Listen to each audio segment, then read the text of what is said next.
আসসালামু আলাইকুম মানাদা ব্লগ। তো গাইস তোমরা কেমন আছো? আশা করি ভালো আছো। তো তোমার টাইটেল আমি দেখে বুঝতে পারছি আজকে কোন টপিক। তো গাইস আজকে হলো 15ই আগস্ট, হ্যাপি ইন্ডিপেন্ডেন্স ডে। আজকে আমরা স্পেশালি আমরা যাচ্ছি কাঁঠালতলি, আর এখানে গিয়ে অনেক মজাদার হতে যাচ্ছে। আপনারা কি করে আপনার ভিডিওটা লাইক করে চ্যানেলকে সাবস্ক্রাইব করে। চল গাইস আজকে ভিডিওটা শুরু করি। আজকে আমরা এর সাথে যাবো। আপনারা এখানে দেখতে পাচ্ছেন অনেক সুন্দর। তো আপনারা দেখতে পাচ্ছেন আজকে আমরা এই রাস্তাতে যাচ্ছি, আর অবশ্যই আপনারা শেয়ার করবেন ভিডিওটা। আর কাঁঠালতলি যাওয়ার সময় আমি অনেক ভিডিও করব, আর আপনারা দেখবেন আর সুন্দর হলে লাইক দিবেন, ঠিক আছে?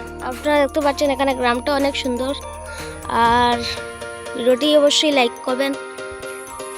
তো আপনারা দেখতে পাচ্ছেন আমরা অনেক দূরে এগিয়ে গিয়েছি, আর একটু দূর আছে কাঁঠালতলি, তারপরে আমরা পৌঁছে যাবো।